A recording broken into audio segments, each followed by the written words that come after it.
como el caso del guanaco. ¿Y qué es lo que hicieron los hacendados de la época? Lo empezaron a cazar en forma indiscriminada y en forma persistente a través de muchos años, lo cual prácticamente llevó a su extinción de esta región, digamos.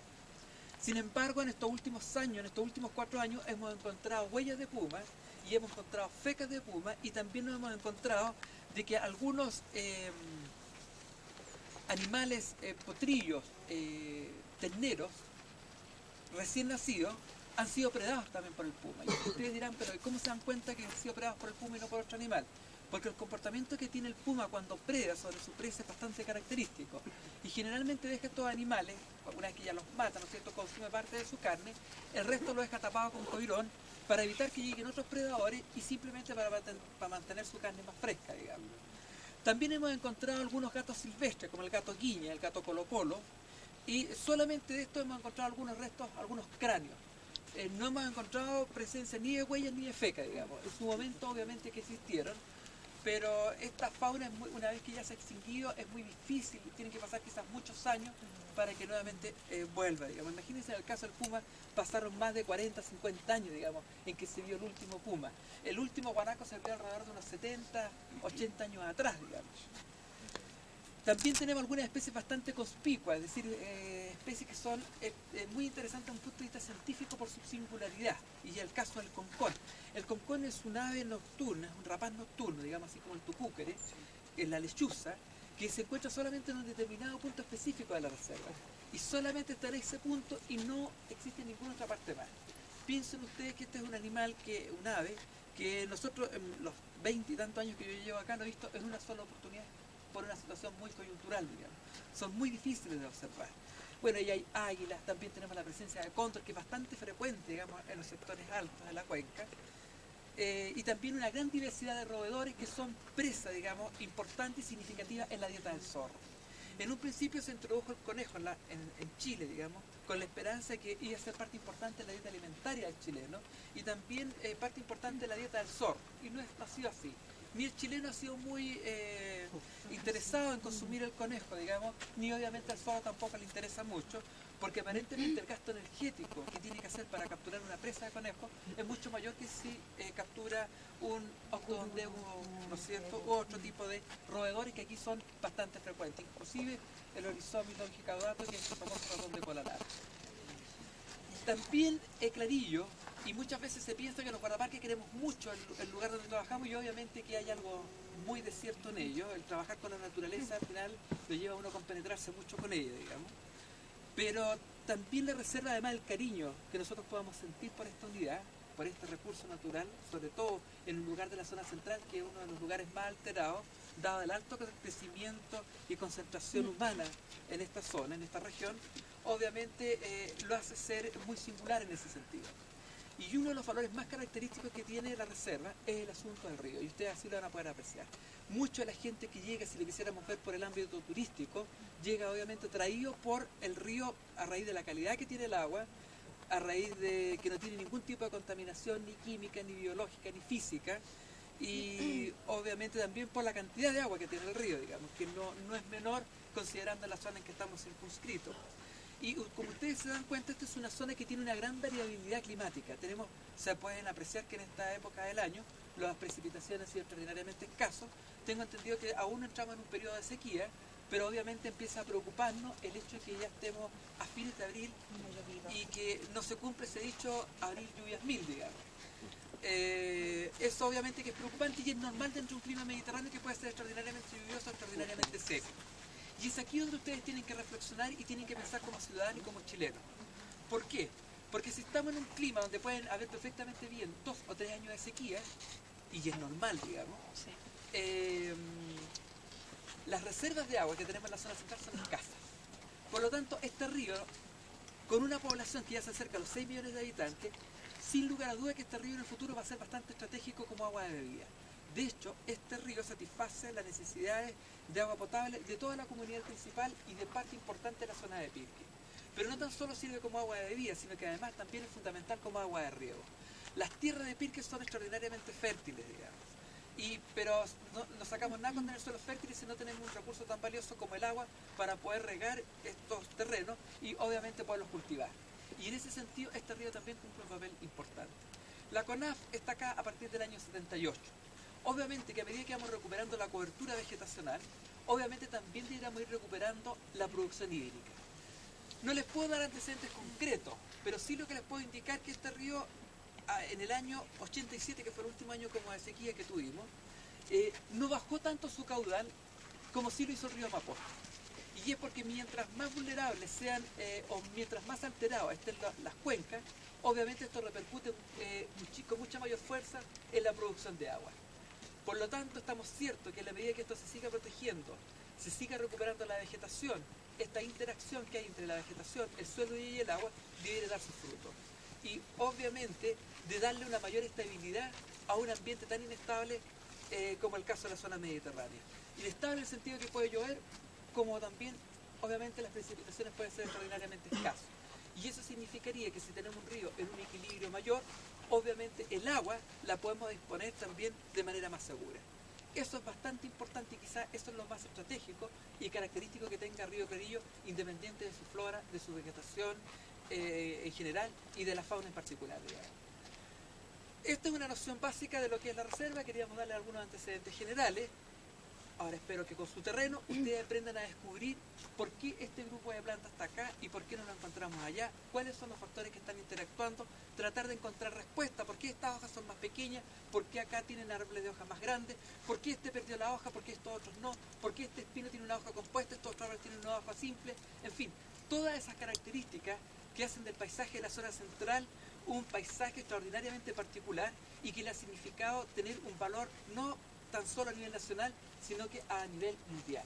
El paisaje de la zona central de Chile muchas veces puede que son árboles que no nos parezcan muy interesantes, tienen un valor científico extraordinario, porque un alto porcentaje de ellos son endémicos, es decir, son exclusivos de la zona central de Chile.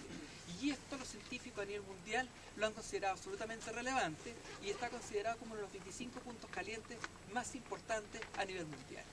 Y esa es la trascendencia que sin duda tiene este lugar.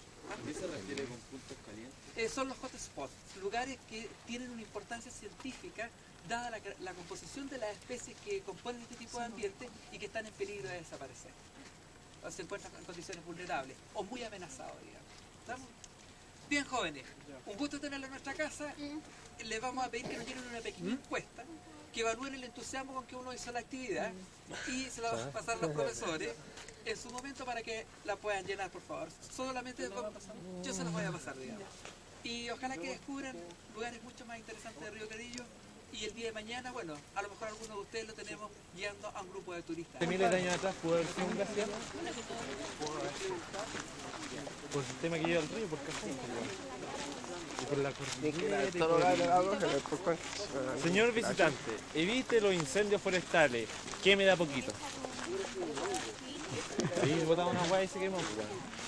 Igual que los vidrios, pues, los vidrios igual llevan cenicero. Los potes botella. Aquí vamos a hacer una descripción, Jano. ¿Te has fijado que solamente hay una especie? Hay chica grande, chica grande, Anacartis. no, al espino que hay en el...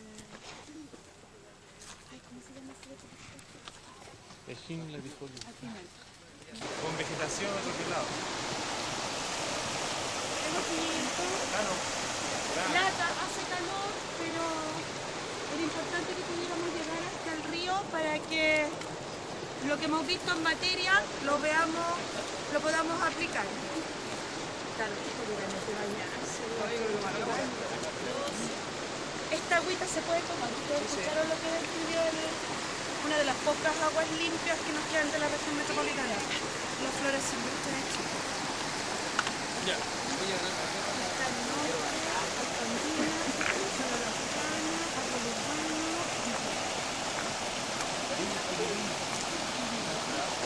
Para que puedan escuchar.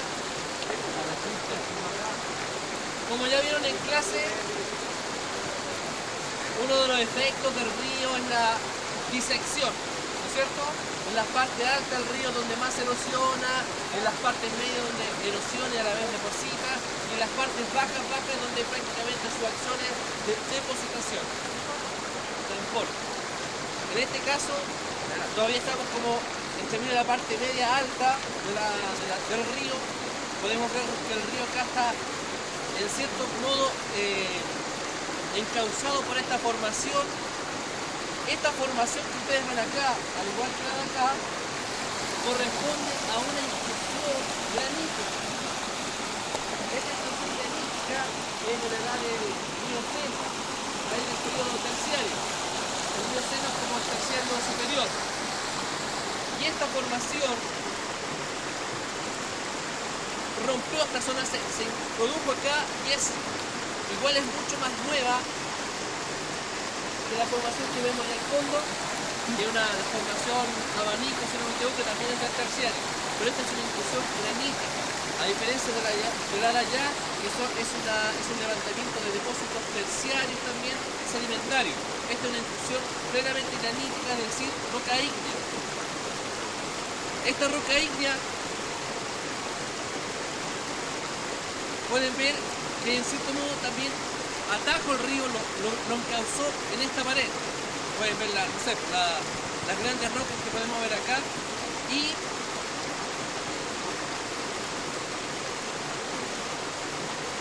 ¿pueden decir que eso es una terraza? no, las terrazas se forman por antiguos lechos de acumulación de sedimentación del río. En este caso, el cerro acá está encauzando el río, es una pared prácticamente. Pero sin embargo, todo lo que ven acá, a pesar de que hay tantas rocas, todavía estos son parte de la meteorización del río, la erosión del río, todos los sedimentos que ven para allá son formas depositarias del río, que en algún momento estuvo más alto y depositó hasta allá. A veces uno no se explica cómo puede ser hasta tan alto y puede haber tantos depósitos, porque el río es el trabajo de disección. En este momento el río ya está más abajo, seguramente en unos cientos, miles de años más va a estar mucho más abajo, y donde están ustedes parados va a ser un antiguo lecho. Es importante destacar acá, el guardaparque lo decía, o sea, la vegetación que ustedes ven en este lado es muy distinta a la de acá. Eso por efecto del sol. Las laderas, las caras de un cerro, como muchas veces se les dijo, están en exposición sur, es decir, que dan su cara al sur, siempre van a tener una vegetación mucho más frondosa, más rica en especies que la exposición norte, por efecto de la humedad. Hay mucha mayor precipitación acá, se mantiene la humedad, permite la vida no solamente arbórea, sino que también a nivel de sotobosque, que se tienen como la vegetación, los árboles más pequeños, a nivel de matorrales, a nivel de herbáceas. Sin embargo, acá, en la cara de solana que da el sol al norte, la vegetación siempre va a ser más xerófita, más esparcida. O sea, es bueno que ya haya vegetación porque afirma el suelo, pero siempre va a estar mucho más disgregada, va a ser mucho más bajo por las condiciones climáticas. Esto, el parque, o gran parte del parque que ven acá, está sobre una intrusión granítica. ¿Qué es esto? Ustedes pueden ver las rocas, no son zonas de depositación. ¿Inclusión es la palabra? Intrusión. El río ha ido cavando, ha ido erosionando esto. Las formas redondeadas de las piedras que ustedes ven acá, de las rocas, de los clastos, indican acción fluvial, acción erosiva del río. Cuando nosotros estamos en presencia de rocas o clastos que son medio cuadrados, angulosos, indicando bien marcados, ya eso no es una acción fluvial. Ya puede ser acción de las laderas, del río continuo, pero aquí, desde el modelado, el trabajo del acarreo va redondeando las rocas. Lo mismo que pueden ver allá. La intrusión ha sido moldeada, ha sido erosionada. Y cuando llegue, la carga que lleva el río aquí quizás no se ve mucha carga, no se ve como sedimento, como ocurre en otros ríos. Pero una vez que ya llegue una parte más baja, el río empieza a trasladar los materiales porque ya empieza la pendiente a disminuir y no tiene fuerza de tanta erosión. Y otra cosa que destacar de acá.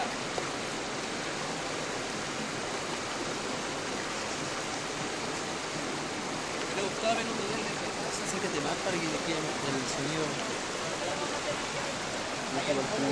Bueno, sí, puede que más allá. Como les decía, la terraza es el antiguo nivel de inundación, el antiguo lecho del río. ¿Alguna pregunta? Terrazas bueno, las terrazas antiguamente eran el lecho del río. La incisión del río, la erosión, el río, ustedes saben que clava un valle en forma de V, incide en forma de V, se va erosionando, desgastando lentamente. Y a medida que va desgastando, las paredes de arriba o el antiguo lecho va quedando desplazado, va quedando relegado y está fuera del alcance de la acción erosiva del río, a menos que se produzca una crecida pero espectacular, como a veces ocurre, y arrasa con todo. Muchas veces, en muchos lugares, se asientan muchas casas, o hay vegetación, o hay cultivos en torno a los lechos, en torno a los primeros niveles de terraza. Y cuando vienen los niveles de inundaciones o un efecto climático, por ejemplo en el norte, por el invierno boliviano, la vida de la gente allá está centrada prácticamente en las quebradas, en los fondos de las quebradas y en el lecho mismo. Los lechos en forma normal traen muy poca agua, pero cuando viene el invierno boliviano inunda todo. Y ahí arrasa con todos los cultivos, con las casas, pero en este caso no tenemos como nivel aquí marcados de terraza, sino que formas de acumulación, formas aluvionales, todavía clastos redondeados que antiguamente, en algún momento de mayor poder de este río, arrastró hasta acá. Cuando el río, digamos, estaba mucho más arriba, antes que siguiera erosionando. Cuando estaba más arriba, eran los antiguos niveles que vemos acá. ¿Más o menos? Ya. ¿Cómo? Tú dices que si se inunda para allá, sí, podría inundarse. Sí. Lo que pasa es que depende de las condiciones, o sea, un periodo constante de precipitación, principalmente en la cordillera, porque esto es importante, este río presenta un régimen principalmente pluvial, es decir, se alimenta de las lluvias. Y ustedes me dirán, ¿y por qué ahora está corriendo el agua si no está lloviendo?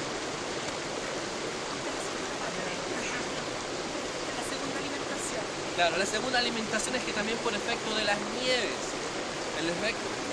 En el fondo algunos dicen que este es un río pluvial principalmente, pero se puede decir que es pluvio-nival, es decir, mixto. Principalmente pluvial y en forma secundaria nival. Sin embargo, algo que vamos a ver después en la clase del lunes, en hidrología, vamos a ver que los ríos no solamente se alimentan de las precipitaciones o de los deshielo, los ríos también reciben recargas de las aguas subterráneas, de las napas freáticas. También reciben su aporte y, bueno, no voy a entrar en detalle en eso, van a quedar para el lunes. ¿Este río recibe alguna alimentación subterránea? Todos los ríos, en cierto modo, reciben un aporte subterráneo. Abajo de lo que ustedes ven acá, debajo, en el lecho mismo, el lecho está compuesto por un montón de gravilla, arena, limo, distintos componentes. Esos componentes tienen cierta permeabilidad. ¿Qué quiere decir? Que permiten el paso de ciertos líquidos. Esos líquidos percolan hacia el interior, porque el río mismo ya hubieran seguido mucho, percolan y se almacenan hasta que llegan a una capa impermeable de la cartesa. Y ahí se acumulan. Cuando hay momentos de sequía, mucha sequía, a veces los ríos solamente se sustentan con los aportes que vienen subterráneos. Como ocurre esto muchas veces cuando hay unos ciertos desniveles, el nivel, digamos, de las aguas subterráneas hay un cierto nivel. Igual que el nivel superficial tiene un cierto nivel, el agua subterránea también tiene un cierto nivel. A veces el río, por disección, ha excavado algo y ahí recibe el aporte del agua subterránea porque llega como al nivel del agua subterránea. Y también recibe aporte. Todos los ríos reciben en mayor o menor medida aporte de agua subterránea. ¿Algo más? Todo lo que tiene que ver si... ¿Le gusta? No, a mí sí. Ah, ya. A ver, chiquillos, Una cuestión de estética. yo les decía, en delante, cuando estábamos abajo en la quebrada, en el río Clarillo recibe muchos aportes. No estoy grabando. Muchos tributarios, como se le dice. Son ríos más pequeños, quebradas, torrentes, lo que sea, que alimentan al río. En este momento, aquí estamos frente a una pequeña quebrada o una pequeña zona de escurrimiento de agua. Cuando no trae agua en este periodo se llama quebradas intermitentes. Ustedes pueden ver el curso que sigue. Este es el lecho. Ustedes pueden ver que el agua hace un surco entre medio de las rocas, nace, digamos, en las cabeceras cuando llueve. El agua tienden a ir a las partes más bajas. Y ahí empiezan a escurrir. Cuando acá llueve, esta zona es donde por donde circula el agua y aquí finalmente va a alimentar al río Clarillo. En este momento estamos en un periodo, bueno, todavía no está lloviendo, estamos en un periodo más o menos seco. El lecho de este cauce se ve bastante seco, como valga la redundancia, pero me gustaría que después vieran hacia arriba, vieran el lecho que tiene bastante material fino, que producto de la descomposición, producto de la meteorización y de la erosión que han hecho en la roca, tiene todos esos sedimentos. No es un sedimento más o menos fino, sino que medio granular. Y por todo el efecto, por toda la erosión que han hecho en la ladera. Esta es una, como les decía, es una intrusión de granito, granio de horita, y más o menos cómo se presenta, cómo se meteoriza, es en forma así como granular, como unas piedrecillas, como maicillo. Ya. No voy a entrar en detalle en lo que significan las cartas, lo vamos a ver en clase. Pero las cartas nos permiten representar la realidad, pero a nivel planimétrico, a nivel de plano. Venimos de Santiago, cruzamos Puente Alto, cruzamos la Vicuña Maquena, cruzamos el puente, seguimos a Pirque y finalmente entramos al río Clarillo. Lo más verde significa que son zonas más bajas, lo más café significan zonas más altas, como estamos en este momento. Esto, digamos, a nivel de detalle, para nivel de trabajo acá, no nos sirve. Esto es como para un plano de ubicación general. Cuando ustedes quieran hacer un plano, presentar un proyecto, siempre uno pone un plano de ubicación general. Y el plano de ubicación general normalmente uno lo puede expresar en una carta del 250.000. ¿Ya? A nivel de trabajo, pueden enrollarlo, por favor, ayudante. Después de esas cartas, bueno, el Instituto Geográfico Militar, que es el que confecciona estas cartas, tiene una montonera, al 500.000, 250.000, al 100.000, después viene al 50.000 y al 25.000. ¿Qué quiere decir eso? Que a menor sea la escala, mayor es el detalle de lo que representa. En este caso es al 50.000, esta es una carta al 50.000. También habíamos la zona de Santiago que veíamos bien chiquitita, que era más grande, Puente Alto, la zona de Pirque, aquí está el río Clarillo. Bueno, ahí sigue la otra, esta llega hasta prácticamente a donde entramos nomás a la entradita principal. ¿Ya? Aquí está el río Clarillo. Esas líneas café que ven ahí, ustedes, los que pueden ver en realidad, después lo van a ver en detalle en clase, corresponden a niveles de igual distancia en altura. Estamos aquí, las curvas de nivel nos están representando niveles de altura. Cuando están bien concentrados, estamos hablando como se está presentando un cerro. En este momento nosotros estamos igual aquí en un nivel, no sé, ¿cuánto estaremos? 900, poquito más de 900. O 900, yo creo que a todo reventar, 900 metros. En este caso, no alcanzamos a aparecer acá, porque aquí están 700, 800 metros todavía. Estamos más acá.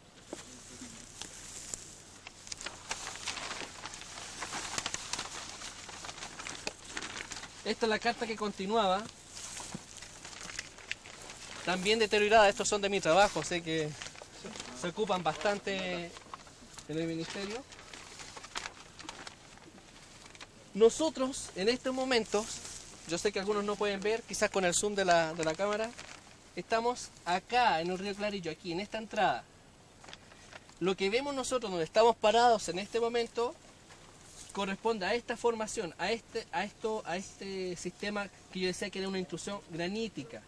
Las curvas de nivel me están mostrando que estamos en una zona de bastante pendiente, bastante alta, que más o menos llega hasta los 1800 metros. Esto, donde estamos parados. La cima más o menos alcanza quizá ya los 1800 metros. Lo que ustedes, bueno, aquí no se ve, pero cuando estábamos abajo veíamos el fondo. Esa es otra formación, no es una intrusión granítica como les decía en un principio. Corresponde ya a los primeros contrafuertes cordilleranos, a la precordillera propiamente tal. ¿Ya? Son formaciones de roca sedimentaria, de distintos tipos. Y al otro lado de ese cordón montañoso que vemos allá está el Cajón del Maipo, que es el río que vemos acá. Y después que pasan acá del cajón, ustedes piensan, hasta la cordillera de los Andes. No, al otro lado, después del Cajón del Maipo, bueno, están los primeros contrafuertes cordilleras y después está la cordillera propiamente tal. Pero a veces lo que vemos nosotros cuando vemos de Santiago, cuando estamos en Santiago, no vemos la cordillera de los Andes, vemos la precordillera, el Cerro San Ramón, es precordillera. Igual tiene nieve, pero son más de 1.500 metros. La cordillera empieza como a los 5.000 metros. Sí, Con esa altura ya se podría... en algunas partes sí, no, en algunos son ya parte de los 3.000.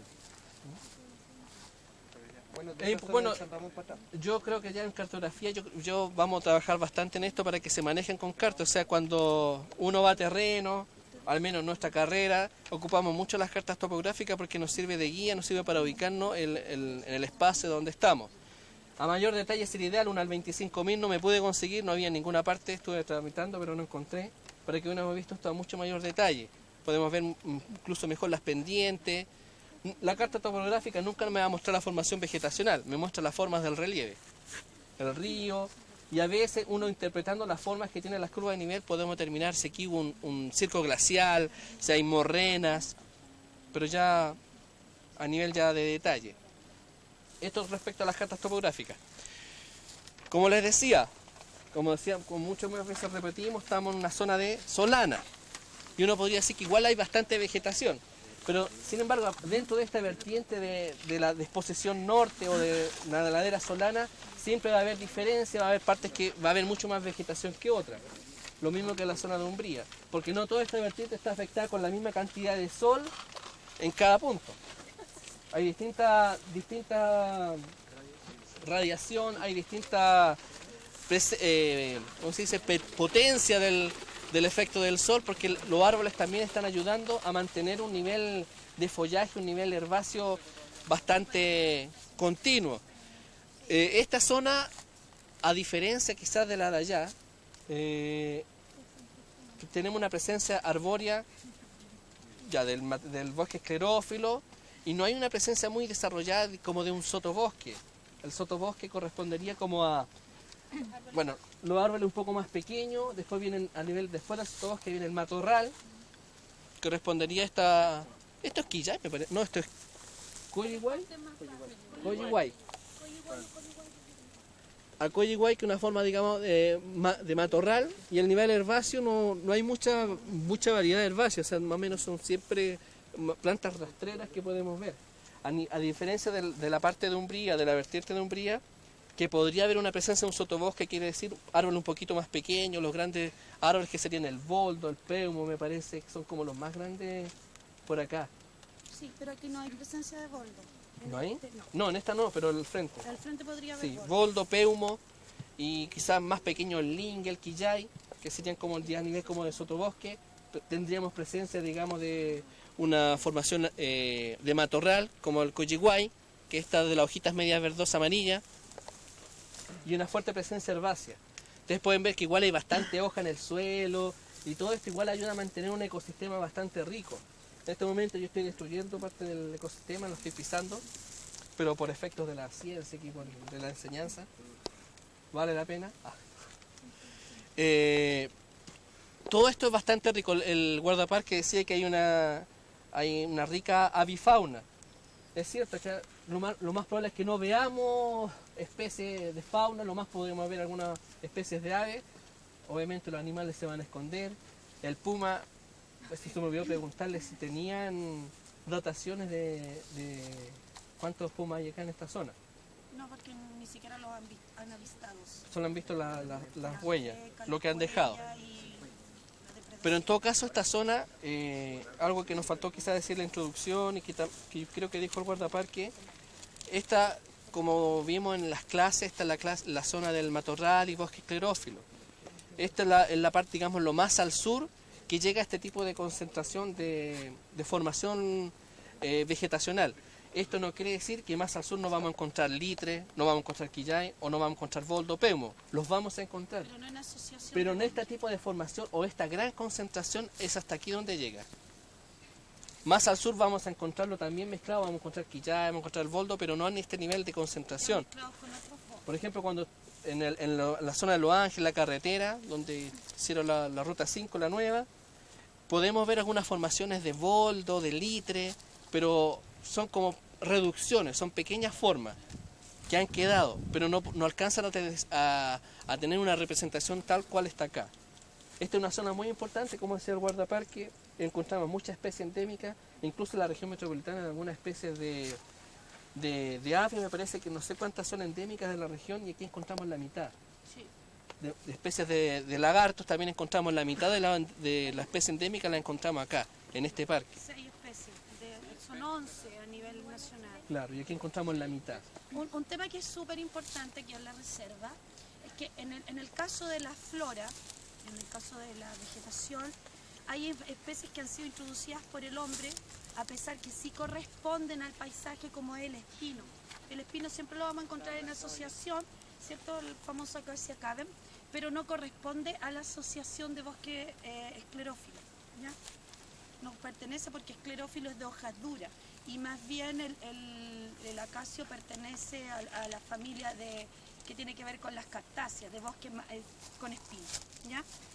Pero hay especies introducidas en la parte de arbórea. En cambio, en la parte de fauna no existen especies introducidas. Todo lo que hay aquí es endémico. Salvo los conejos. Pero es que no, por lo que decía el guardabosque y también todo lo que encontramos en literatura, no prosperó el conejo en esta zona. Tal vez porque le faltaba, no sé, una cobertura un poco más húmeda, pero no prosperó. O tal vez las condiciones climáticas no eran las propicias. Por lo tanto, en lo que es fauna, también puede que se lo hayan cambiado. Pero en lo que es la avifauna, y especialmente a nivel de reptiles, muy importante todo lo que tiene que ver con reptiles, anfibios, no encontramos ninguna especie introducida. Así que no pisan ninguna lagartija porque son todas endémicas. ¿Ya? Ahora vamos a hacer unas pequeñas preguntas. A ver, don Eduardo Alfonsi, ¿dónde está? Acá. Pipita mucho por este camino que el agua ya se aprendió de memoria, escurre el agua. Pero este es un efecto de reguera. ¿Por qué sucede esto? Porque este material, si ustedes lo... ¿Es arenoso? Sí, es blando. Entonces el agua puede erosionarlo. Yo le digo que aquí esto es reguera. Y corresponde, cuando vemos que esto sucede y está seco, se les denomina quebradas intermitentes. Es decir, que cuando precipita y hay abundante cantidad de agua, por aquí lo que nosotros denominamos sotobosque. ¿Ya? Se lo explicamos porque de repente uno escucha los términos y es súper bueno verlo, sobre todo la parte que pasamos ahí atrás. Qué rico, bueno. Sobre todo la partecita que pasamos allá atrás donde todos tuvieron que agacharse, Gracias. incluso yo. Quédate rica ahí. Gracias, Bueno, te eso amo. corresponde a un sotobosque. ¿Ya? Ahora, guardando las diferencias, o sea, un sotobosque puro en la parte tropical es una selva impenetrable de luz, ¿ya? Y no es tan baja, es más alto el sotobosque. Pero aquí, como la vegetación arbórea no es tan alta, ¿cierto? Entonces, esta parte de sombra, donde para la luz es un poco más difícil penetrar, a esto nosotros le denominamos sotobosque. ¿Ok? Bueno, esa especie que ustedes tienen ahí a su lado, que dice chequén, allá abajo, ese es un tipo de luma que con la que los carabineros dan duro a veces, ¿ya? Y esa es una especie que está en categoría de conservación a nivel nacional. ¿Cuál es? ¿Ya? ¿La Isabel La Loma? mayor parte de las especies que están aquí La buena. están en categoría de conservación. Hay dos súper importantes que están en peligro de extinción. No, categoría de conservación en realidad son vulnerables en la región metropolitana, que son el peumo, ¿ya? Cryptocaria alba, y el ciprés de la cordillera, que es el Astrocedrus chilensis, ¿ya? ¿Por qué les doy los nombres científicos? Porque en el caso de ustedes, cuando describan flora, tienen que describirla científicamente, con el nombre científico, porque generalmente los grupos de turistas, principalmente el europeo, es muy culto, sabe mucho, y le gusta que uno le hable con los nombres científicos de las especies, ¿ya? Además, a nosotros nos enriquece para conocer nuestra flora. No se preocupe, lo van a saber porque va a ser parte de su trabajo. Así que lo van a tener que averiguar. Ya, esas son las dos especies que están en categoría de conservación a nivel de la región metropolitana. a nivel nacional también están en categorías de conservación, ¿ya? Junto a todo las especies que forman el bosque esclerófilo, ¿ya? Y acuérdense lo que dijo el guardabosque, o el guardaparque, o guardarreserva allá abajo, don Carlos. Dijo que era uno de los 25 puntos calientes de la biosfera, es decir, que son de vegetación endémica. ¿Se acuerdan que describimos lo que era endémico? Sí. Que era en un punto y solo en este lugar. Por ejemplo, la araucaria no es endémica porque también hay en Argentina y hay en Brasil, pero el bosque esclerófilo solo existe en Chile. Y la mayor asociación, la asociación más rica, está entre el Valle de la Concagua y hasta la séptima región. ¿Ya? Esto lo tienen ustedes bien descrito, los límites en el texto de biogeografía.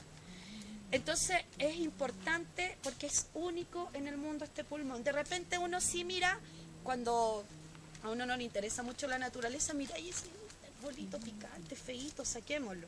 Pero tienen una importancia y una riqueza única. O sea, aquí nosotros escarbamos un poquito y vamos a encontrar un montón de insectos y gusanitos, disculpa, la tierra. Se fue la punta, que están alimentando y si se fijan, a pesar de que estamos